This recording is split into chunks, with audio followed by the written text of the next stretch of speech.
how do we come to this place, like you said, of not being happy inside of ourselves?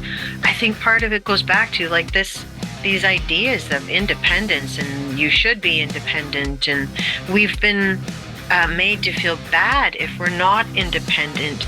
And so it actually lands like heavy shame inside a child when they want to be close, when they're hungry for someone just to hold me. But with this idea of, no, you should be independent, it sort of lays that on the child, the sense of, oh, I should not need this. And so the flip of that is, if we can say, wow, it isn't shameful or wrong to need a sense of security, to need to know that when I wake up in the morning, my parents are going to be there, that when I sleep, somebody is within earshot, that if I needed help, it is not wrong, it's actually right. And if we can feel the rightness of that, it also brings out in us as adults a provider. Welcome to the 1000 Days Sober podcast. My name is Lee Davy. I am not an alcoholic. I refuse to be anonymous. I am alcohol free as fuck, and I spend every waking moment of my life trying to live as consciously as I can, including today. Today, I have a really great guest. Her name is Michele Maurer, and I am absolutely convinced that you're going to love her. She is a seasoned counsellor and relationship expert with over 30 years of experience helping individuals, couples, and families. She is based in Langley, British Columbia, and Michele's private practice focuses on uncovering the deeper insights into what makes us tick and transforming relationships through meaningful connection. A parent, consultant, and faculty member of the renowned Neufeld Institute, Michele has worked closely with Dr. Gordon Neufeld, drawing on his groundbreaking insights into attachment and human development to guide her practice. Beyond her professional expertise, Michele thrives on creativity and connection. Whether she's experimenting with sourdough, crafting, or enjoying the great outdoors with friends and family, she brings the same curiosity and passion to life that she offers to her clients. I invited Michele onto the podcast because being a parent is one of the most challenging pursuits of our lifetime. Trying to get through it while alcohol reliant, well, that's even more daunting.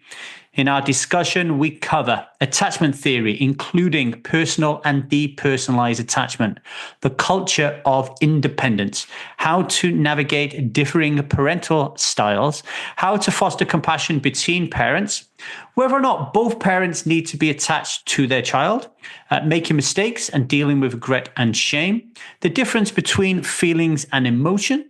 We touch upon the window of tolerance, the importance of sadness, crying, and releasing emotion, what to do if you were raised without a healthy attachment to your parents, the important role of grief, play, men and crying, and holding your child through emotional swings.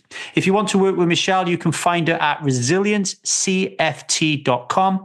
And if you're interested in learning more about the wisdom of dependence, something that we talk about in today's show, you'll find a free webinar at the Neufeld So without further ado, I'll shut the hell up and leave you in the capable hands of Michele Maurer. How are you doing? Not too bad. It's raining here this morning, which isn't the greatest. It's definitely proof that it's fall now, It's raining here as well. It's been raining all day. Although this morning I did go out for a walk in the rain and I had my umbrella on. And there was something a little bit, I don't know, nice about the pitter-patter of raindrops on my umbrella just for a moment. I'll probably be done with it after tomorrow, but today it was nice. Yeah, you might be. It's true. Yeah, there's something sort of, I don't know, familiar with the rain. And it's just soothing.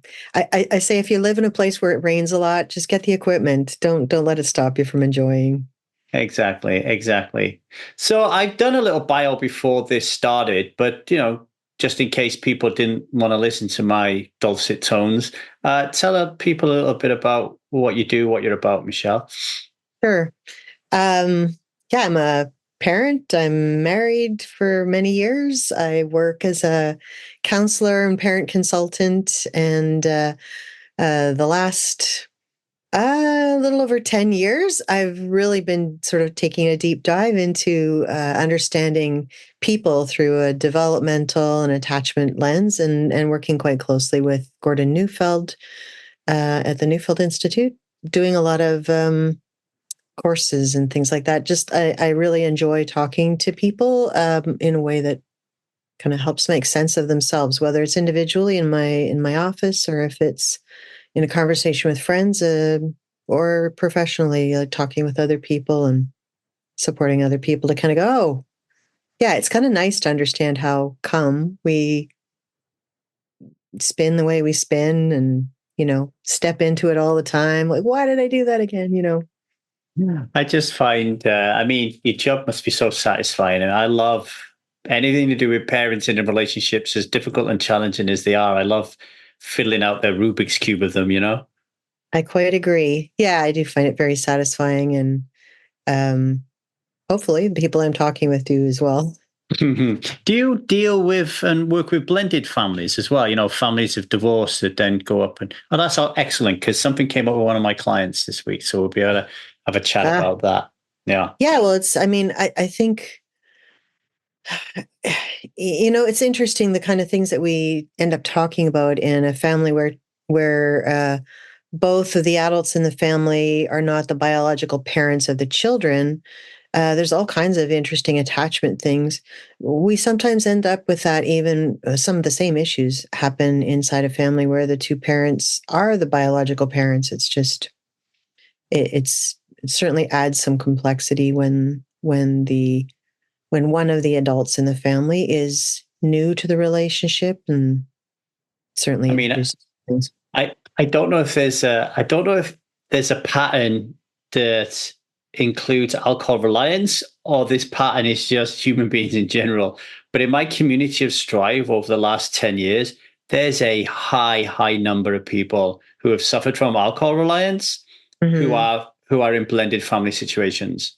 So they've either got into blended family and alcohol has become a problem, or alcohol has become a problem and the family is fractured and they've gone their separate ways. So, like I said, I don't know if it has anything to do with alcohol reliance, so it's just the way the world is running these days. What's your gut feel on it? Well, I would say a relationship with alcohol is just one of the competing things that could happen in a relationship between adults. We want to have it sort of exclusive between the two of us, and there's a lot of competing attachments, and one of them could be an alcohol reliance. It could also be a work, like someone who really is sort of spun in the direction of, I'm just going to work and I don't have time for you, or gambling problems, all kinds of things. There's anything that competes with and pulls one of the adults or both of the adults into some other attachment, something that they're spending a lot of time and energy with, and it's not the relationship. It strains the relationship. I don't think it helps. There are a lot of marriages that don't survive. I think there's other things afoot, culturally, and some of that I think we might talk about as well. Just we have such a aversion to our feelings, and it's kind of global. It's not just, well, I don't know if it's global. It's in most of the developed countries for sure. We've got this idea that feelings are to be shut down and whatnot, and that doesn't help relationships either. So whether the challenges are added by alcohol reliance or not, I think a lot of couples are in trouble. What do you define attachment? If you wouldn't mind. Yeah. Well, there's different kinds of attachments. So there's the interpersonal attachment. We're beings of attachment. When we are born, even before we're born, we're attached to the mother that gives us our first 9 months and develops us. But we come out of the womb looking for attachment. We are built looking for a caregiver when we're born. We have, like, for example, our eyes don't focus on the whole world when we're born. Our eyes focus the distance between the cradle of the arm and the face. That's an attachment necessity. The child must recognize, who are my people, and we come out of the womb with a lot of these sort of attachment defaults. And so you ask me, what is attachment? As an infant, it's pretty clear you're going to be in a dependent position with someone who's meant to care for you. And this forms a relationship where the caregiving is part of attachment. There's meant to be a hierarchy of who's responsible for this, a cascading of care, if you will. The parents who are meant to be caring for the child are also meant to have their own sort of attachments, places where they can go, where there's security, where there's some comfort, where there's some mentorship or a sounding board. Those kind of things are meant to be intergenerational, ideally, but they're not always. But attachments are where we find our steering when we're little. We follow as little kids. We follow. And if all is well, that's a healthy and safe thing for us. We follow, and until we kind of hit an age where we're ready to kind of go, hey, I have my own ideas too. And, those evolve over time, and eventually then we become less needing of that complete dependence. But our attachments are meant to be lifelong. We're always in need of people that we want to be around, that we find common ground with, that we feel like there's some belonging and loyalty with. Our attachments are the people that we think are special, or that they think we're special, and kind of help us feel like, oh, I matter to you. This is lovely. I love that. And if attachments are going well for us, we give our hearts away. We allow ourselves to be wounded if someone forgets our birthday, or we care about someone quite deeply, and we would really go to bat for them in an attachment. And at the deepest level, we would just want somebody to know us completely and know who I am and love me anyway. And we kind of want that in return. I want to know the people I'm attached to. That's personal attachments. There's also depersonalized attachments, because when attachments aren't working, we go to attach somewhere. And so a lot of us get attached to things that are not a person. Like alcohol. Yeah. Let's go to the personal attachments. Secondly, thanks for that. I really appreciate it. I'd like to share a little bit of my life around attachment, where I think I may have got it wrong, and where my beautiful wife is trying to convince me to get it right, and the struggle within that. Is that okay? Because I think it might help people. So obviously I have a story that my mum told me that then just becomes some sort of artificial memory, that when I was younger, my dad's job when he met my mom. So, sorry, let me start again. My father left before I was born. So my mum had me, and I was with my mum just alone with no father figure for about a year. And then she met another guy who became my dad today. And she told me that one of his jobs was to detach us. So like to pull me away from her, because he felt I was getting too attached. And as a young, strapping boy, I needed to be pulled away from her. And I think as a result of that story being spoken to me, and seeing my father and my mother and the way that they parented me and my three sisters, and asking my mum for advice when I had my first son about how the hell to deal with this thing, about sleeping alone and all that kind of thing. I got myself into a belief system in my marriage today with Liza, my daughter's years 8, a belief system whereby her sleeping with one of us or both of us was wrong. And that what I needed to do as the man was to get her out of the bed as quickly as possible so she could have autonomy, etc., etc. So we've got ourselves into a situation where Zia feels really safe and comfortable with her mom at bedtime and really unsafe and uncomfortable with her dad at bedtime. And my wife is going to go to Mexico on a trip soon for 3 weeks. It's just going to be me and Zia. And she said to my wife last night, I don't want you to go to Mexico because dad won't cuddle me and hug me when I'm in bed. He always wants me to go into my own room. Now, this is the voice of someone who believes he got it completely wrong. And I'm now trying to do it differently. So for the past couple of weeks, when it's my turn to take my daughter to bed, I've actually been letting her lie with me and comfort with me and cuddle with me until she falls asleep. And then I pick her up and I put her in her own bed. She then comes back in at 2:00 in the morning. But what are your thoughts around that? Because I have a funny feeling that that's a cultural norm out there. And I'm not quite sure it's right, Michele. Yes. Well, that's a really good point. We do live in a culture that loves the idea of independence. We love independence. And what we have made, so we've made some errors, I agree, in this, where we have the sense that in order for independence to happen, we have to push it. We have to shape it.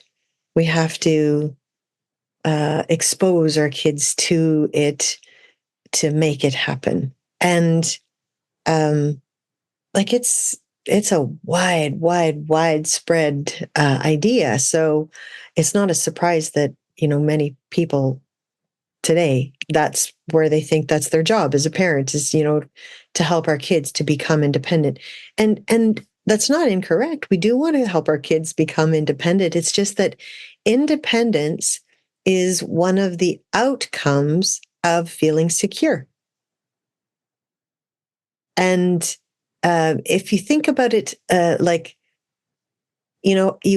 you want your child, if you picture them as an oak tree, or a good solid tree, you want to give them lots and lots of depth in their roots so that they can shoot high and grow full into the full, beautiful tree that they're meant to be.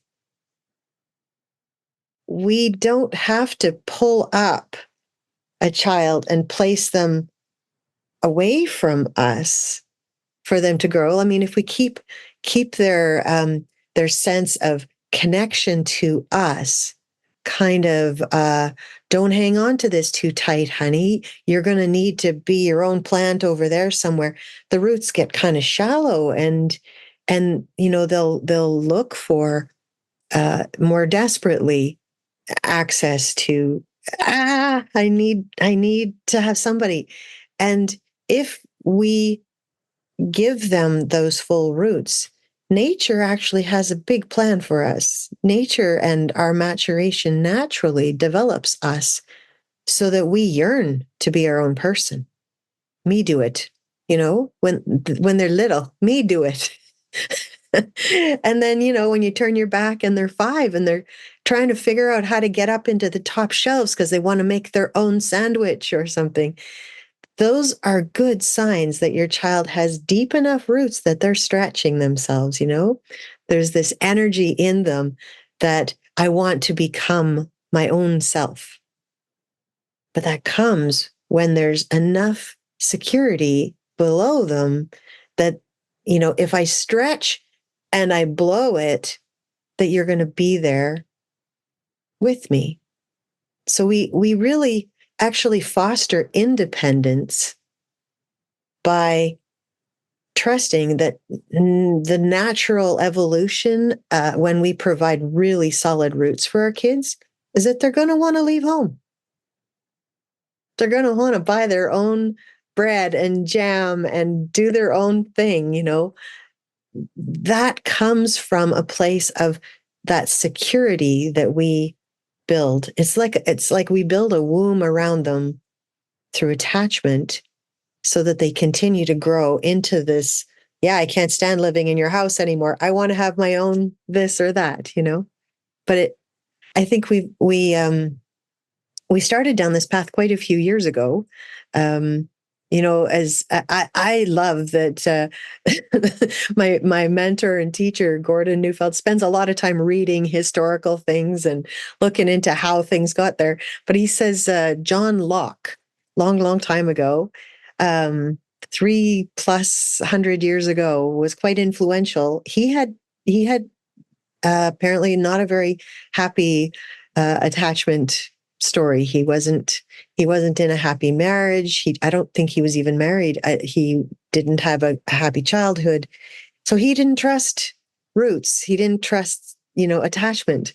And he became very influential and really told us, like, independence is where it's at. And I think therefore I am. I know that wasn't his saying, but he definitely stood by it. And he and a number of other thinkers of his time kind of became influential. And we had this idea that we had to push independence. We had to teach it as a skill. And then it caught on. We lost faith in attachment and development, actually having a plan for that. Thank you for that. Let's talk about the flip side of it then. So my behavior, because what you just said there landed hard. It really did. So why am I behaving the way that I'm behaving? It comes from my own roots of anxiety and having an anxious attachment style, and not feeling that I approve of myself. So I look outside of myself for approval. So it's a pattern. So when it comes to my daughter sleeping in bed with me at the age of 8, I think what happens is my brain, because I know how I work, my brain goes to a future conversation that hasn't even happened yet, where I'm talking about my daughter's sleeping arrangements. And then I feel embarrassment, shame, humiliation as a father that she's sleeping with me at age 8. So I realized that it was my own issues and problems that I had to deal with. It had nothing to do with the fact that my daughter wanted to sleep with me and that was okay. And hey, come on, let's admit it. I actually don't mind cuddling up and sleeping with my daughter either. And I'm going to miss it when I can't do it. So could you just touch upon that a little bit about how it's really, it's not anything I need to change in Zia. It's what I had to change in myself. I think it's even, how do we come to this place, like you said, of not being happy inside of ourselves? I think part of it goes back to like these ideas of independence, and you should be independent, and we've been made to feel bad if we're not independent, and so it actually lands like heavy shame inside a child when they want to be close, when they're hungry for someone just to hold me. But with this idea of, no, you should be independent, it sort of lays that on the child, this sense of, oh, I should not need this. And so the flip of that is, if we can say, wow, it isn't shameful or wrong to need a sense of security, to need to know that when I wake up in the morning, my parents are going to be there, that when I sleep, somebody is, within earshot, that if I needed help, it is not wrong. It's actually right. And if we can feel the rightness of that, it also brings out in us as adults a provider. It's that cascading care, like that provider in us that goes, oh, I want her to feel relaxed. I want her to feel secure. I want her to feel like there's nothing wrong with a little girl wanting to know that mom and dad are nearby. There's nothing wrong. It's very human. As a developing human, there are times when our kids can go to bed and they're totally good with that. And there's nothing wrong with us as parents trying to support them to feel that love and security at nighttime so that they could be in their own room on their own. And periodically they might need to come tuck in at 2 a.m. And it's ironic that when we say to them, you're welcome, I invite you to be close with me.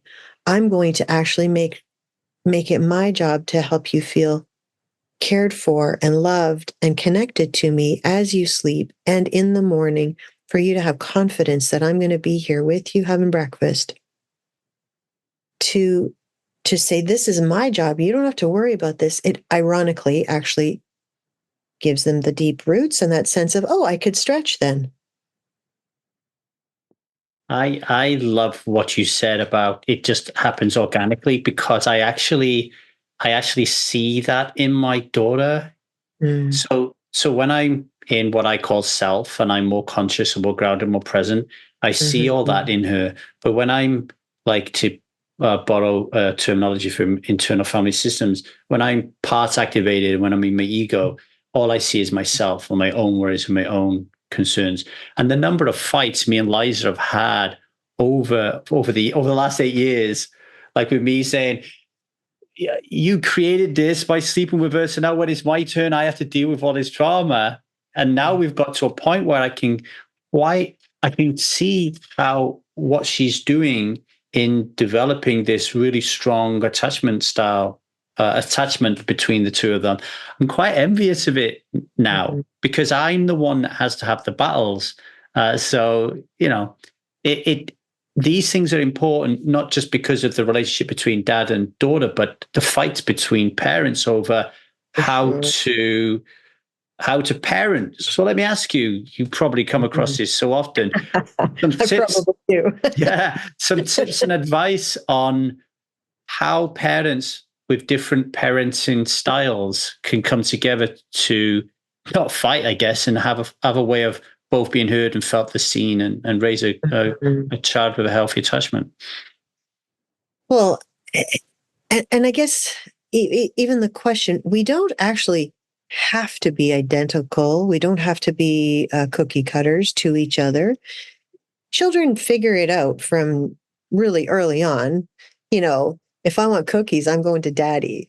If I want, cuddles after I barely nicked my knee, I'm going to mommy. Kids figure it out who's going to be there for them for certain things. And that's okay. It's kind of like they're meant to have two parents. I think where it feels like we want to pull in the same direction, it helps, I think, for us to have compassion with each other.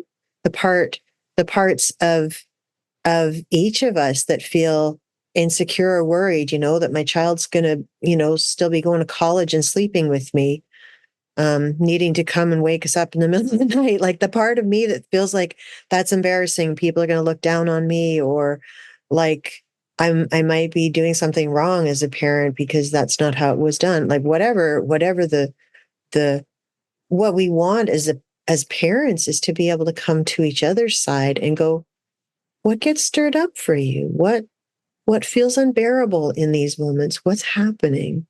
If I can be compassionate to my spouse about what's happening with them, it also helps us then to go, well, I wonder if she's just a little girl and she's just a little nervous, and maybe if we can be if we can look upon that child that used to be in our own self with some love and compassion, it certainly helps us then to sit together and go, you might be more the cookie guy, and I might be more the cuddles person, but that's okay.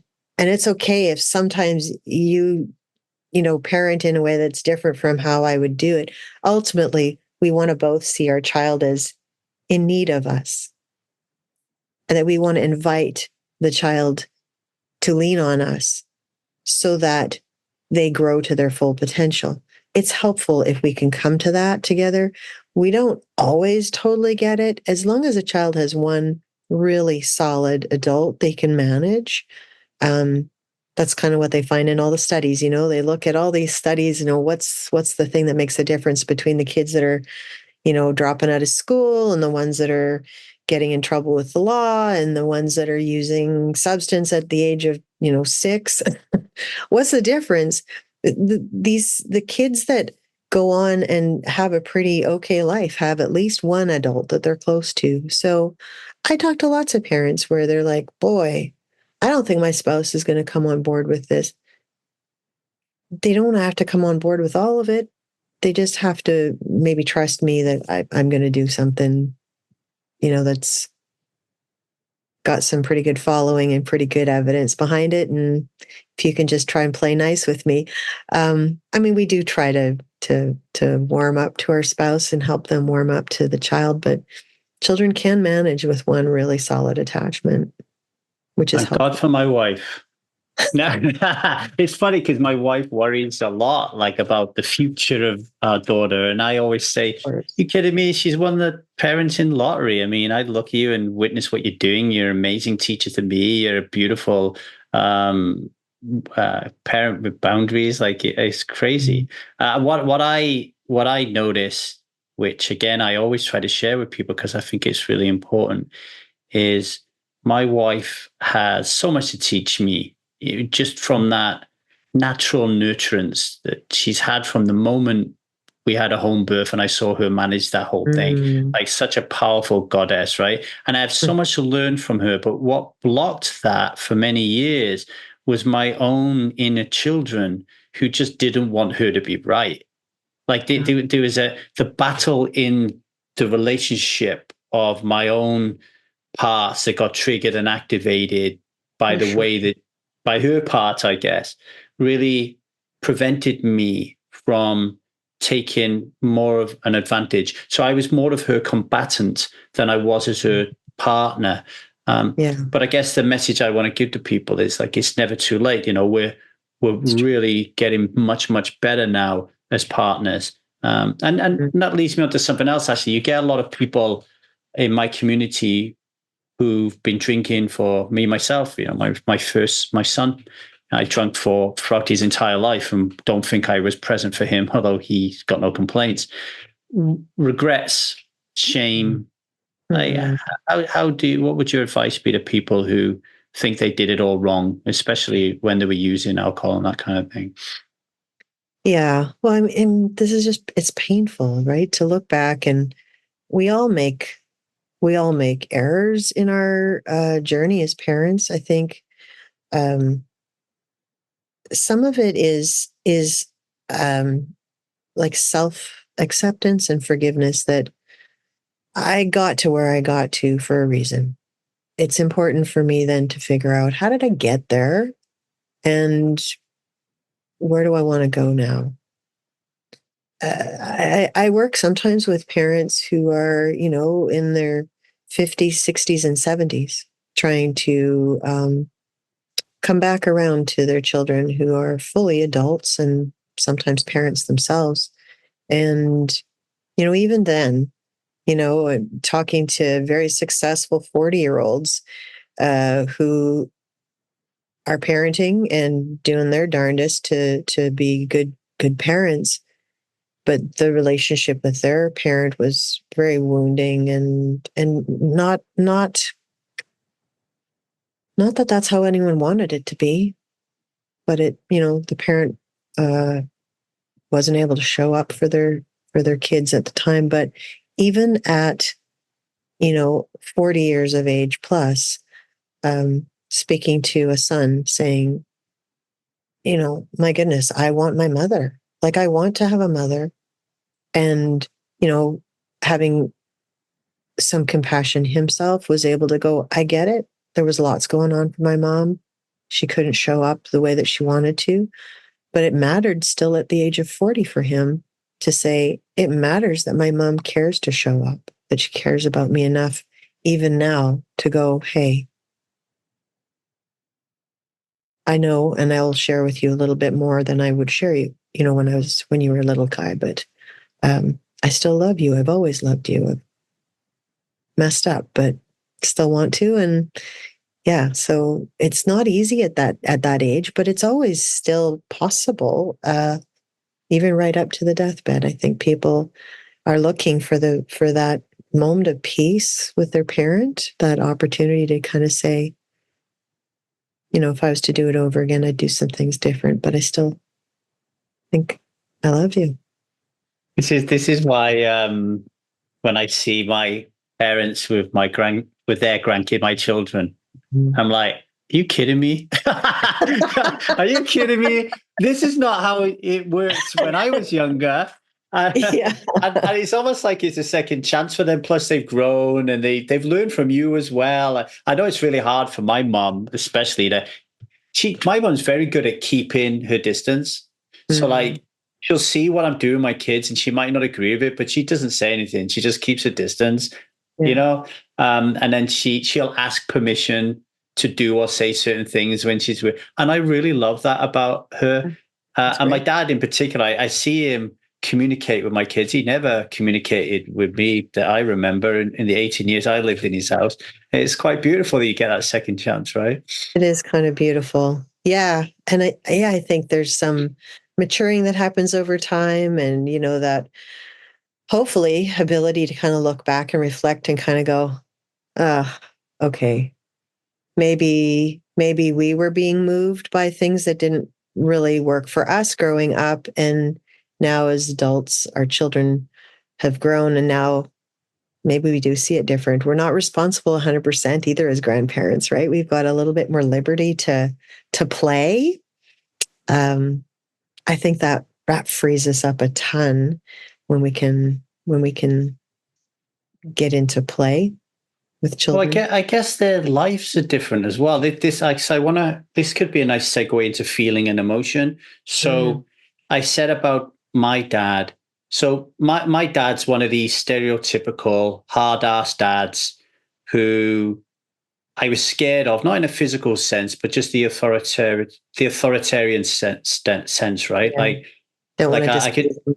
yeah, I could do anything with my mom, and I'd be there up until all hours. He always her favorite. But my dad come home, he just wanted the kids out of the way. There's no emotions, no don't play with you, nothing like that. And then when he's older, he's totally different with the grandkids. But then, as a man myself and as a father myself, I now feel the pressure of what it's like to be a man who has to provide for two Mhm. children and a wife, and to struggle in Mhm. that regard sometimes through my life.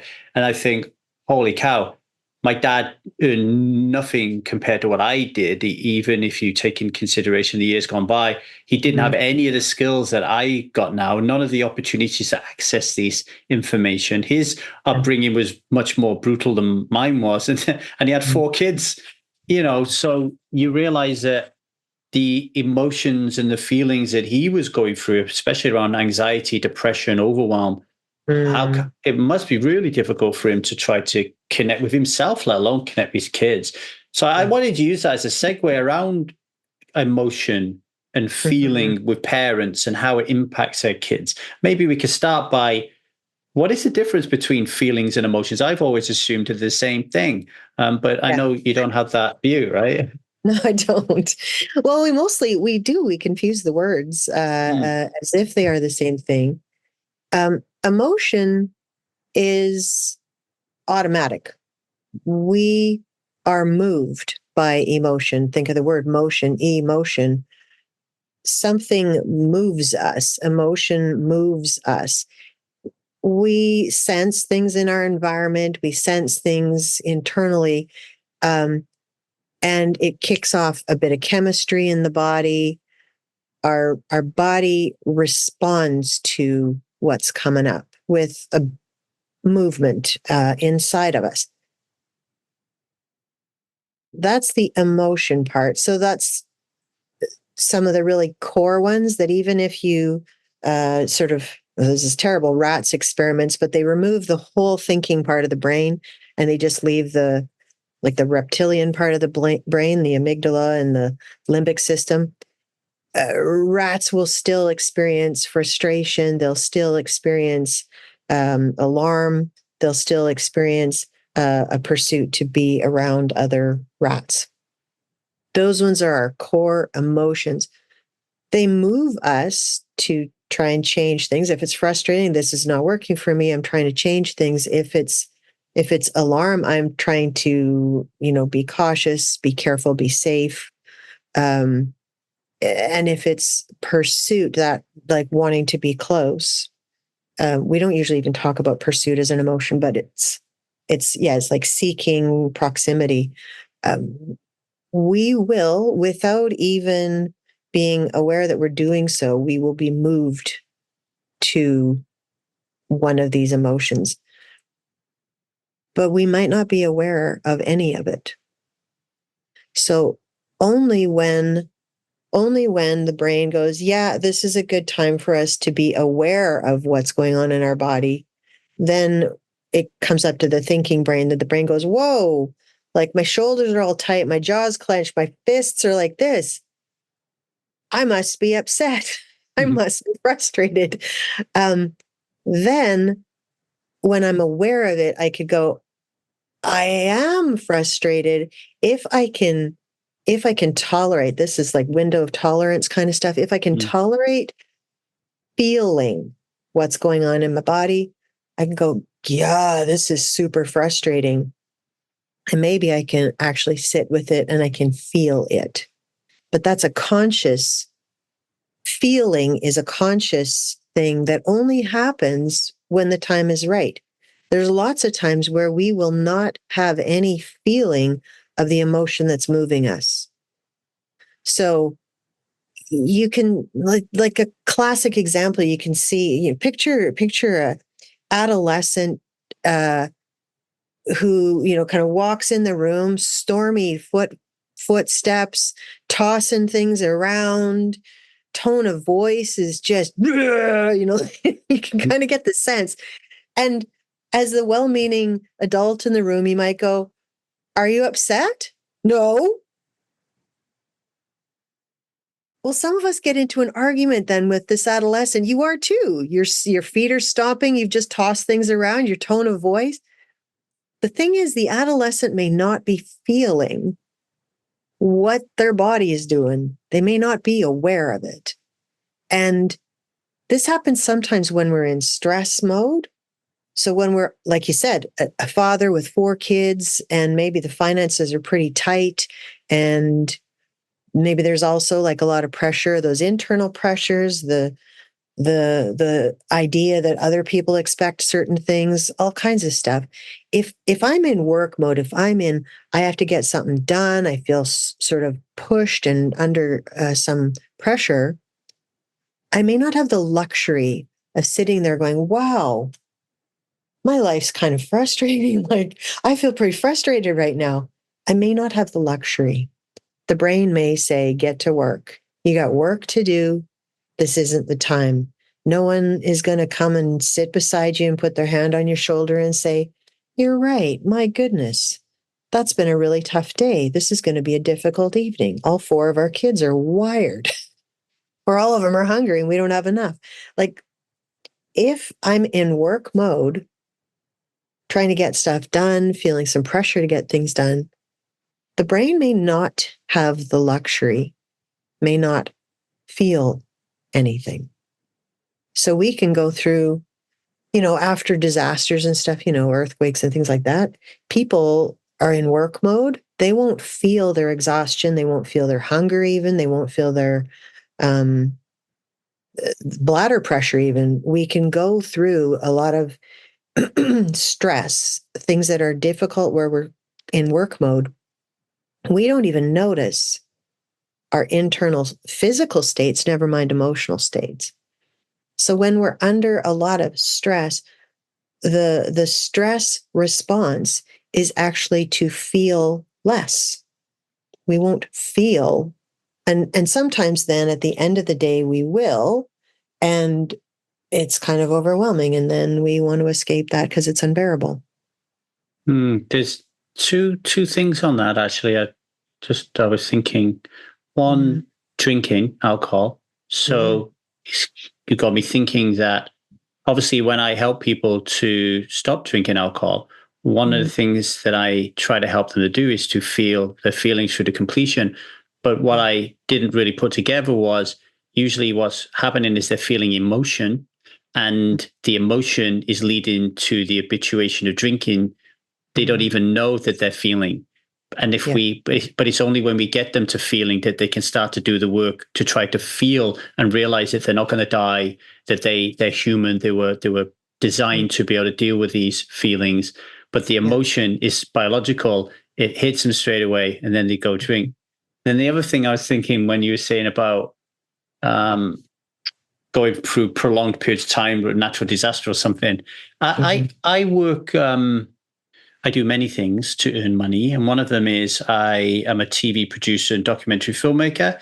So several times I'm traveling a lot, and I'll go to high stakes poker tournaments, and I'll work there for maybe 3 weeks. The tournament series will be on, and I'll work from 10 in the morning till 2 in the morning, 3 weeks straight. And when I come home, I fall apart. Yeah. And listening to you now, it's because my body is in such a heightened state of stress or work mode or anxiety. I got to get through this day that I'm not giving myself the opportunity to discharge that energy probably through the completion on a daily basis. And I should try to do that more. Yeah. Yeah. I mean, and sometimes it doesn't even have to be like, some people, they have a routine of a workout or something like that, and that works really well for them. For me, if I can feel myself like, sometimes you can feel in those periods of time where we're just work, or, one thing is going wrong and then another and nothing, it's just when nothing's going, giving us a break, I guess, well, there's just no breaks.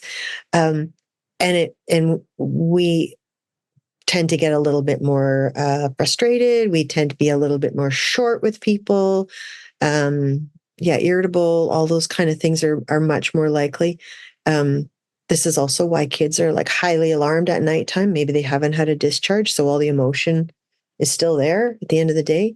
But the thing that alarmed us, that frustrated us, might have been at 10 in the morning. It sticks with us. It doesn't go anywhere.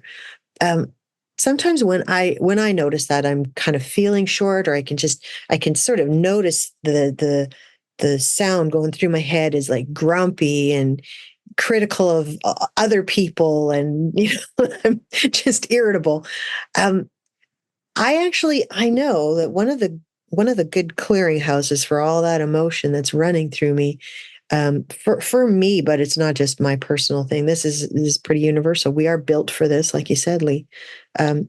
If we can find some way to get to sadness, tears, even if it isn't connected to what happened at 10 o'clock this morning or 3 o'clock yesterday afternoon, if we've got, for me, I find music is one of my places. I've got a few songs that I just know. I play them. And I want to do this by myself. Usually I sit by myself, listen to this music, and either tears will come to my eyes, or periodically a bunch of stuff will rush at me and I'll have like a big cry. But quite often it's just like a little bit of like, I just needed a bit of sadness, because there's so many things we can't change. There's so much that doesn't work for us on a day-to-day basis, and sometimes historical on top of that. Sometimes there's nothing left to do about it except just have a bit of a cry. So if you have a bit of a cry and you let yourself kind of your shoulders drop and you're just like, sometimes things are just difficult that way. Have you ever heard of Carl McLaren's work? She wrote The Language of Emotions. I don't think I have. No. Is this somebody I should read? I mean, you remind me of her. You have the same energy. You know, when people have the same energy, you have the same smile and the same laugh. She's great. She says in a book that sadness is about movement. It's about releasing blocked energy in your system. And I noticed myself, it is unusual for a day to go by when I don't cry. Music, singing, seeing emotion in other people, especially men. So I cry quite a lot, and I catch myself saying, or a part of me saying, "What are you crying for?" But I do think it's a cathartic release. I think I need it.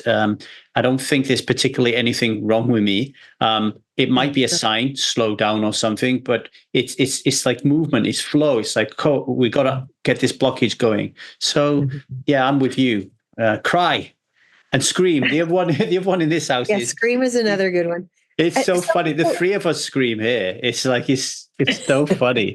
The neighbors must think we're crazy. That's sometimes when I'm talking to couples and their lives are just crazy busy and stressful and stuff, I'll just say, well, on the way home from here, find a place to park that people aren't going to be too alarmed about it, but park somewhere and just scream in your car. I say, put on some loud music so people might think you're a bad singer, but go for it. Yeah. If anyone knocks on your door and says, hey, what are you doing?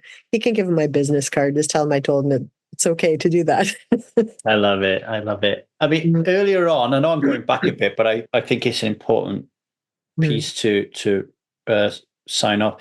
We talked about attachment and how healthy it is. And then you said if we don't get it, we can have depersonalized attachment. Yeah. Can you touch upon that? Because obviously people here listening, a lot of them will be attached to alcohol and find it very, very difficult to detach from alcohol. For sure. And the thing, like a depersonalized attachment is usually something we pick up when the personal attachments aren't working for us, when they're not available. And because we're humans, it's our nature to seek attachment, to be close to find some solace in another. And so we will seek attachment somewhere. And, one of the really big places people are seeking attachment these days is, these devices, right? It's kind of like junk food attachment, though. It's almost does the job. It almost gets us what we need, but it isn't personal enough. It's too impersonal. It's something that almost works is extremely addictive. It feels like it's better than nothing, but it isn't quite what we need. What we really need is some kind of personal attachment. That can even be with someone who's not present. Sometimes our personal attachments with a grandmother or grandfather or something who's passed already, you can still sit down and have tea with your grandmother or your grandfather.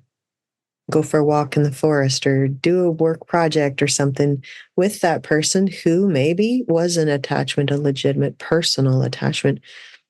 That's a personal attachment, and it'll feed you better than any number of likes or TikTok or whatever the videos are that you're looking at.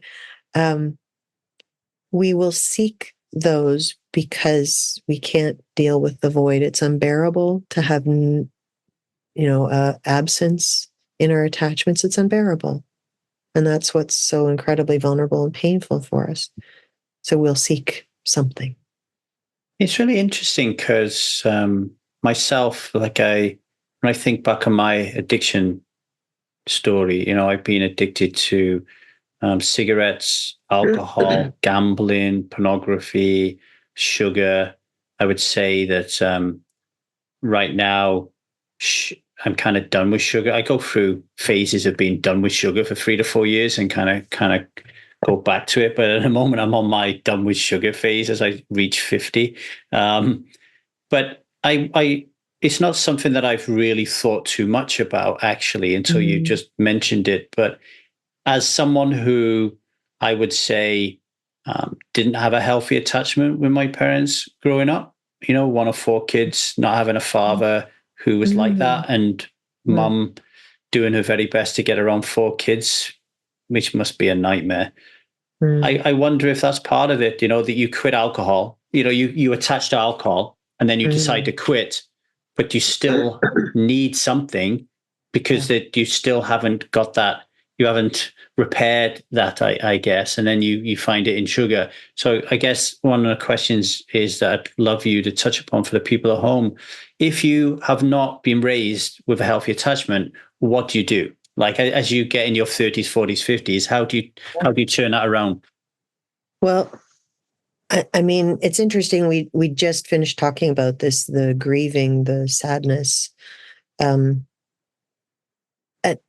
At the point we reach adulthood, there's a lot of sadness. There's a lot of losses and lacks that have not fed me or served me, if that has been my childhood.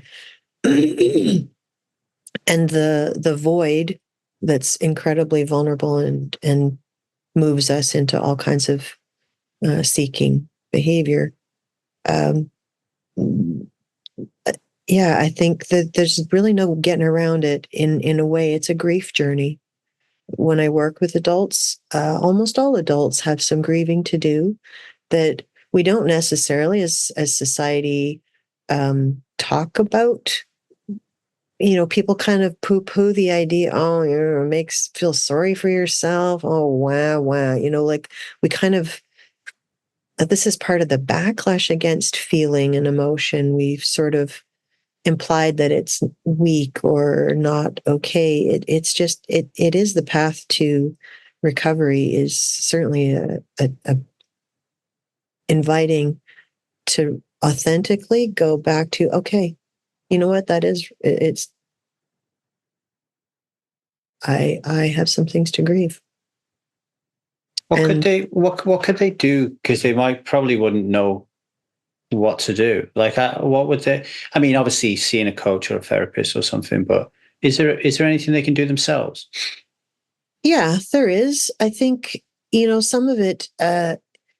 One of the things that we've just, I think it's really like a new field of exploring is the field of play, understanding that emotions are tough for us. We're vulnerable creatures, and tears aren't easy for a lot of people. They're really hard to get to, and it may be that the emotions can flow easier by painting, by movement, by chopping wood, by any number of things that I'm doing, not because I need to chop the wood, but because there's some feelings that need to move.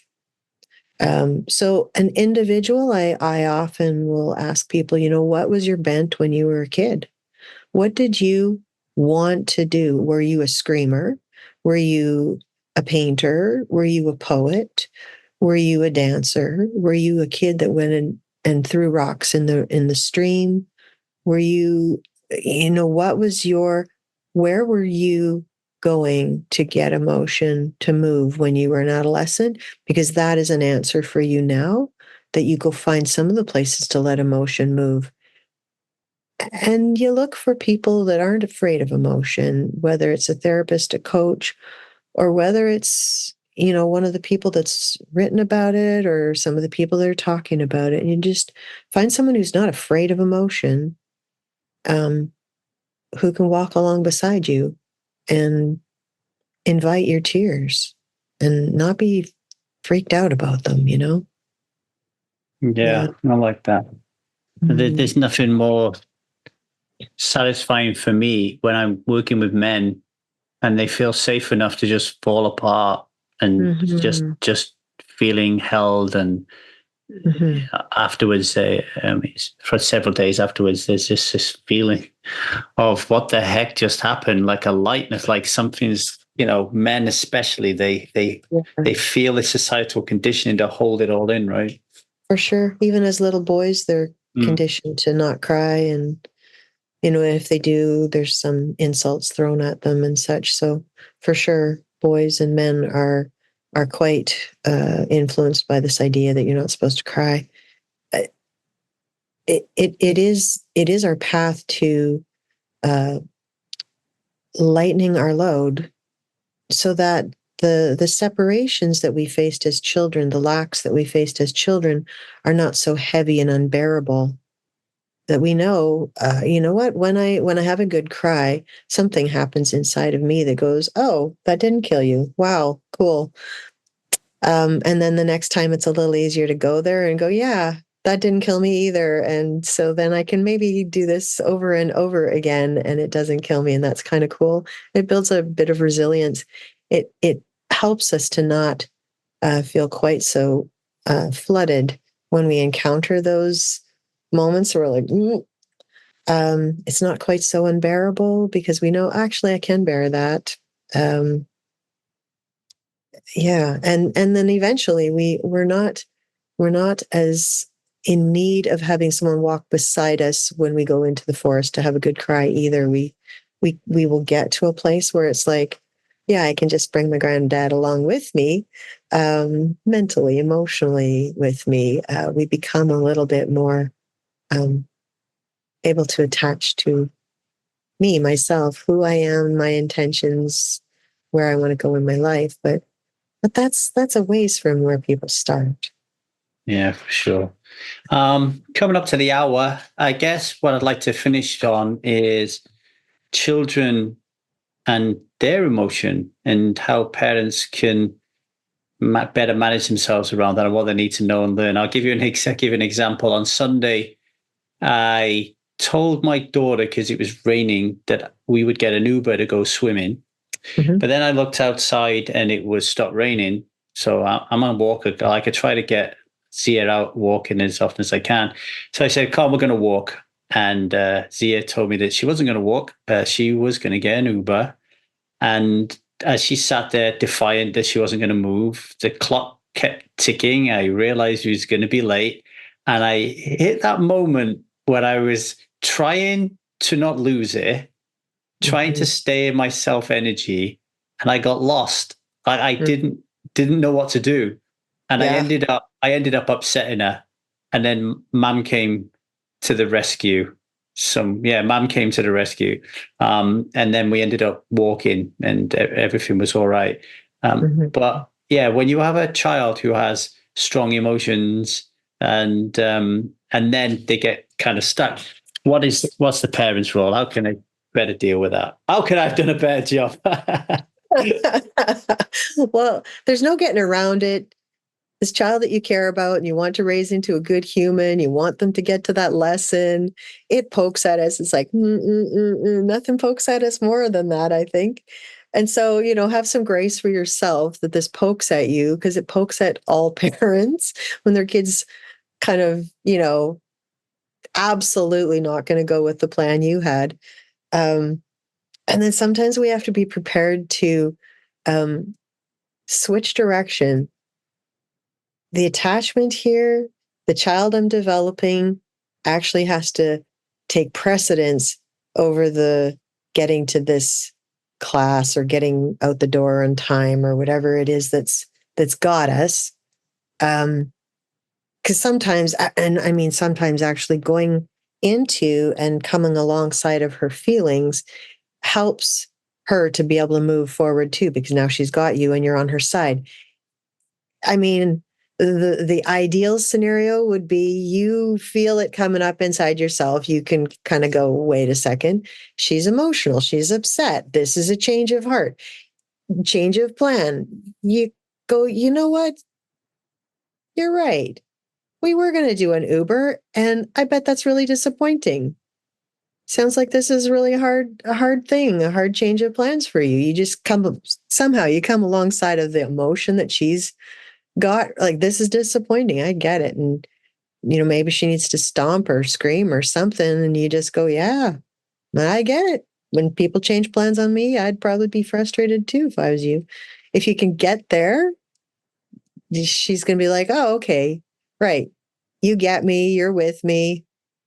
Now she's going to be more likely to be able to go along with your agenda, but she might not. She might not. She might not. She might not. She might be doing that me do it thing. I have an idea. I want to run the show. I feel like I can stand my ground here. And sometimes, sometimes that's when, the lesson doesn't happen. You don't get to the pool. It's like, it's one of those days.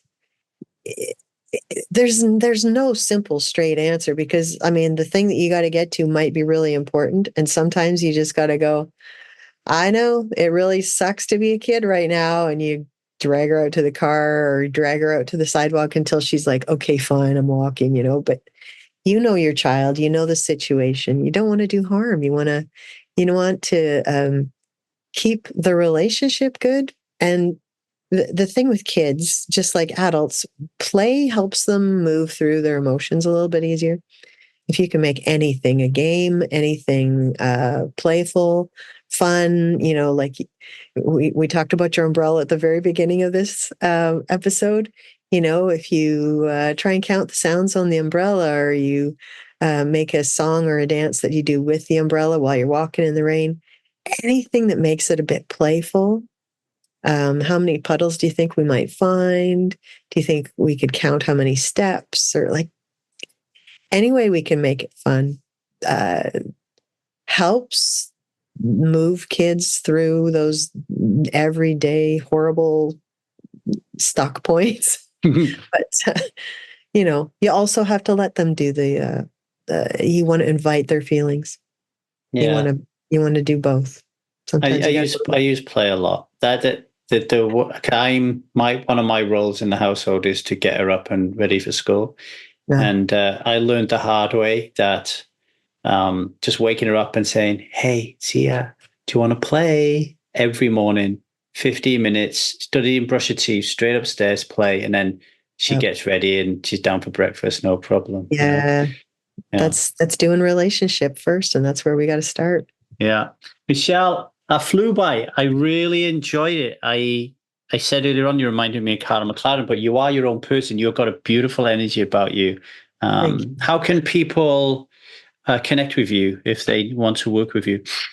Well, if they want to work with me, I do consulting with parents all the time. My website is resiliancecft.com. And they can connect with me there for parent consulting. And if they're interested in kind of looking a little bit more about some of this, like the dependence thing we talked about earlier, there's a free webinar if they wanted to go to neufeldinstitute.org. And there's a free resource there called The Wisdom of Dependence. That one's a powerful, for the discussion we had earlier, and there's a bunch of other resources there. And I teach courses there. So they would find me there as well. Well, it's 7:00 here. I'm going to go see my daughter. I'm going to take her to bed. I'm going to cuddle her, and I'm unbidden from my own inner child insecurities. And she'll be kicking me out of bed when she's 16, probably saying, "Dad, I can't sleep you anymore. I'm too old." Oh, Michele, thank you very much. I really appreciate you. Very welcome. It's been lovely.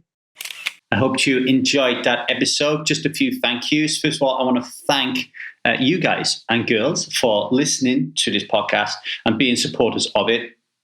Many people stop drinking alcohol just by listening to this podcast. I get a lot of people reaching out to me, thanking me for that, right? So give this to somebody as a gift today, or rate and review the podcast. If you can rate and review the podcast on your local podcast player and tell somebody about it, you could change somebody's life today, okay? So thank you for listening, and thank you in advance for that piece of service. Also want to thank our producer, Stan. Stan is still currently in the Ukraine, fighting the war and producing our podcast while his family is somewhere else in the world right now, okay, apart from him. So everybody send out your prayers and your love. Stan, we love you. Thank you very much for everything you do here.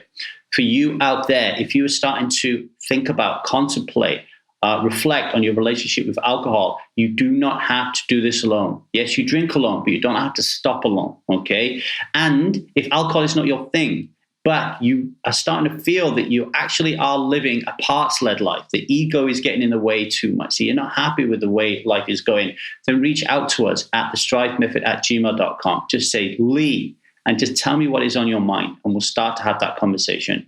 Strive community is a beautiful place where you can start to feel seen, heard, and matter.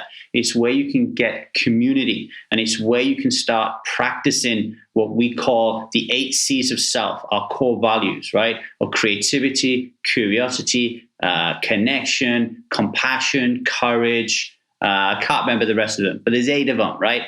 And we have our quest structured. So we have assignments, and they're really interesting, exciting. At the end of them, we say to you, come on, do this quest, right? Get involved in this challenge. And strivers are really finding it exciting, and they're working their challenges in these areas that are going to increase the amount of time they spend in self-energy, in a state of flow. And that has amazing repercussions for the relationship you grow with yourself, and for how you reach out to others in their life, like how you parent, how you are as a child to your, not child, but a son or a daughter, how you are in the relationship with the person you share your bed with, and how you behave with your employees, right? So reach out to me at strivemethod@gmail.com if you want to learn more. Okay, much love, everybody.